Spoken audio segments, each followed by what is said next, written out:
gabi, pag-usab, mga angkol ug mga auntie. Tuguti na sabgo ninyo na mga ina sa katahuran. Nini mga orasahan. Sana gising pa ang iyong mga kaluluwa. Balik po tayo, mga angkol ug mga auntie, sa pinag-uusapan natin ang kahalagahan ng rest or pagpapahinga. Yung binibigyan natin ng panahon upang makapagpahinga ang ating katawan. Bakit ko po nasabi? Dahil nga Lunes ngayon at maraming na naman po akong nakikitang mga posts sa social media, sa Facebook or ano bang platform yan na laging Lunes na naman.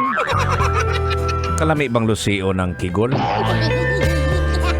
Alam mo mga angkol, yun nga kagagaling lang natin sa day off, no? A weekend, dapat nakapag-renew na ang lahat.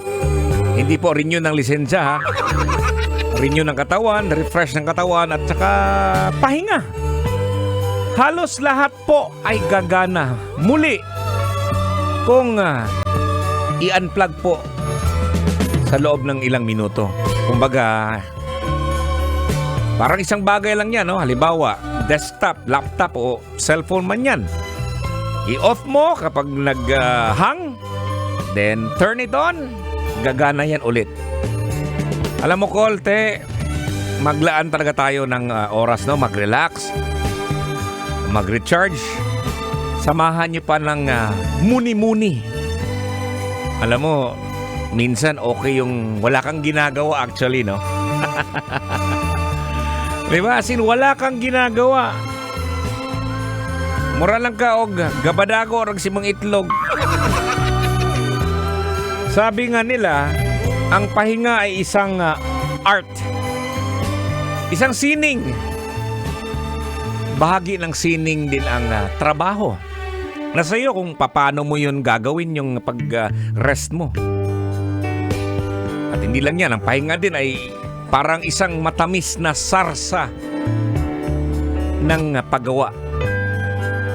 Pag walang sarsa, hindi ka nasasarapan. Hindi maganda yung trabaho. Pag puro trabaho, walang pahinga, way ayo. Makinig kayo mga angkol ug mga auntie, ha? Ang pahinga ay hindi isang bagay na wala tayong ginagawa. Sabi nila, ay pahinga ka, ha? In other words, ang pahinga ay tinatawag nating pag-aayos sa iyong sarili. Paglalaan ng oras nito, siyempre, mahalaga ito para muling pagkarga ng enerhiya at siyempre, pagpapanatili ng pangkalahatang kagalingan. Kumbaga, magpahinga at magpasalamat. Alam mo, Kol, alam mo, te, lagi kong inuulit, no, mas maganda pa rin siguro ang buhay noon at saka ngayon, no? Noon, nung bata ka pa, you have all the time to take a rest. Ngayon, ang hirap ng hanapin, no? Parang hindi pwedeng pagsabayin siguro, no? Na yung trabaho at saka yung pagpapahinga. Yun ang akala. Kasi pag hindi naman, pag isabay-sabay mo naman yan, mahirap na. Ay, nako. Iba talaga yung panahon dati at saka ngayon. Good evening, magandang gabi. Hello po sa mga nakatutok kanina pa.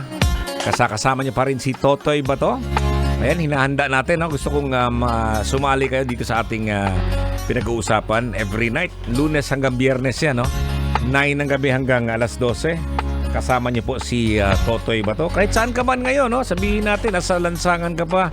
Isa kang driver, nagbiyahe, nagpapahinga sa gilid siguro, nagmumuni-muni.